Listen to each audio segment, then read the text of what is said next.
ফিরে এলাম বিরতির পর। সেই পুরনো স্মৃতি উস্কে আবারও কিন্তু পেট্রোলে রেশনিং ব্যবস্থা চালু হতে যাচ্ছে। বিপর্যস্ত দক্ষিণ ত্রিপুরার জন্য রেশনিং ব্যবস্থা, অর্থাৎ রেশনিং এর মাধ্যমে পেট্রোল সে বিক্রি হবে। সেই বিক্রিতে লাগাম টেনেছে রাজ্য। 2 চাকার জন্য বরাদ্দ হয়েছে 200 টাকার পেট্রোল। আমরা দেখেছি রাজ্যের একাধিক জায়গায় অধিক বৃষ্টির কারণে রাস্তায় ধস নেমেছে, পাশাপাশি যে যোগাযোগ ব্যবস্থা, সেই যোগাযোগ ব্যবস্থা ব্যাহত হয়েছে। যে সমস্ত কারণ কিন্তু মাথায় রেখে পেট্রোল বিক্রিতে লাগাম টানতে বাধ্য হয়েছে রাজ্য। সেই দক্ষিণ ত্রিপুরার জন্য বিপর্যস্ত দক্ষিণ ত্রিপুরায় প্রত্যেক 2 চাকার জন্য, 2 চাকার যানবাহনের জন্য 200 টাকার পেট্রোল বিক্রি করা যেতে পারে, একদিনে কিনতে পারেন তারা, এমনটাই কিন্তু জানানো হয়েছে ডিডিএম এর তরফ থেকে একটি বিজ্ঞপ্তি দিয়ে।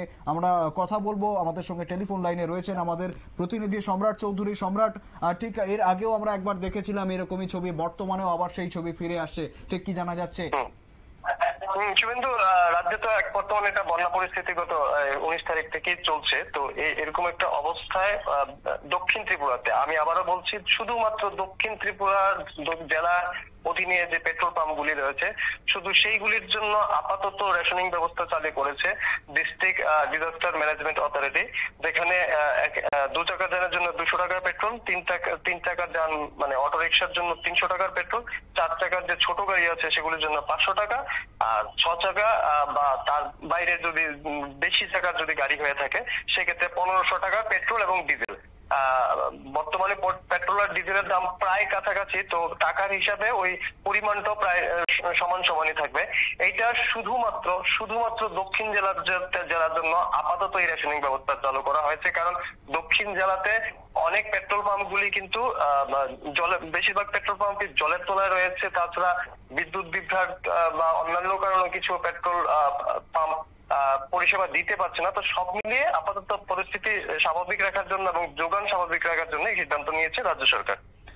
একেবারে সম্রাট, আমি পাশাপাশি একটু জানতে চাইবো, আমরা সকাল থেকে বিভিন্ন পেট্রোল পাম্পে, শহরের আমাদের আগরতলা শহরের বিভিন্ন পেট্রোল পাম্পে কিন্তু দেখেছি লম্বা লাইন রয়েছে, পাশাপাশি বহু পেট্রোল পাম্প বন্ধ। বর্তমানে রাজ্য বা এই শহরের রাজধানী থেকে, অর্থাৎ রাজ্যের রাজধানী এই আগরতলা শহর থেকে পেট্রোল পাম্পের ঠিক কি ছবি ধরা পড়ছে সম্রাট? পেট্রোল সংকটের একটা অন্যতম কারণ হচ্ছে যে গতকালকে আগরতলা সহ রাজ্যের বিভিন্ন জায়গায় বেশ কিছু পেট্রোল পাম্প মানে জলের তলায় থাকাতে পরিষেবা দিতে পারেনি। এখনো বেশ কিছু পেট্রোল পাম্প জলের তলায় আটকে আছে। তাছাড়া আজকে জল যদি নেমে যায়, তারপর সেগুলি মানে পেট্রোল পাম্প গুলি সচল করার জন্য সম্ভবত পরিষ্কার পরিচ্ছন্ন করে, যদি কিছু নষ্ট হয়ে থাকে সেগুলি ঠিকঠাক করে গুলি সচল করার জন্য আরো এক বেলা বা একদিন সময় প্রয়োজন হতে পারে। এই বিষয়টাকে মাথায় রেখে একাংশ জনগণের মধ্যে পেট্রোল সংকট হতে পারে বলে একটা ধারণা জন্মেছে। এবং রাজধানীর যে আগরতলার যে আপাতত চিত্র, বেশ কয়েকটা পেট্রোল পাম্পে কিন্তু দীর্ঘ লাইন দেখা যাচ্ছে, যেটা গত 4-5 মাস আগে একবার রেল আটকে গিয়ে একটা সংকট সৃষ্টি হয়েছিল, তখন দেখা গিয়েছিল। সংকটের আশঙ্কা ইতিমধ্যে যান চালকরা পেট্রোল পাম্পে ভিড় করতে শুরু করে দিয়েছেন।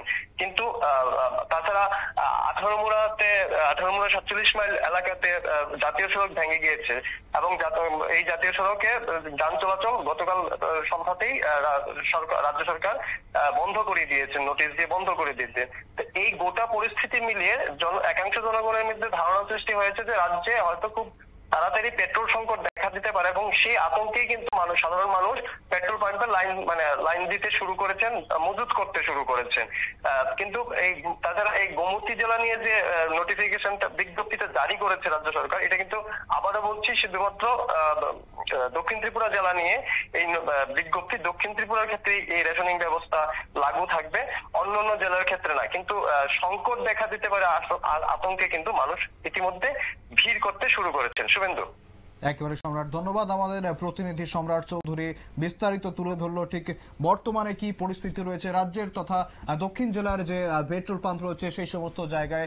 ইতিমধ্যেই দক্ষিণ জেলায় সেই পেট্রোল বিক্রিতে লাগাম টেনেছে রাজ্য সরকার। অন্যদিকে যদি আমরা শহরের ছবি দেখি, শহরের একাধিক পেট্রোল পাম্পে কিন্তু লম্বা লাইন রয়েছে। রাধামোহন সরণির পেট্রোল পাম্পে লম্বা লাইন রয়েছে এবং একাধিক পেট্রোল পাম্প শহরের মধ্যে, সেগুলি কিন্তু এখনো পর্যন্ত সচল হয়নি। ফলে একটি পেট্রোল সংকট দেখা দিতে পারে এমন আশঙ্কায় কিন্তু ইতিমধ্যেই পেট্রোল পাম্পে ভিড় করতে শুরু করেছেন যান চালকরা। ফিরে আসছে একটি বিরতির পর, সঙ্গে থাকুন।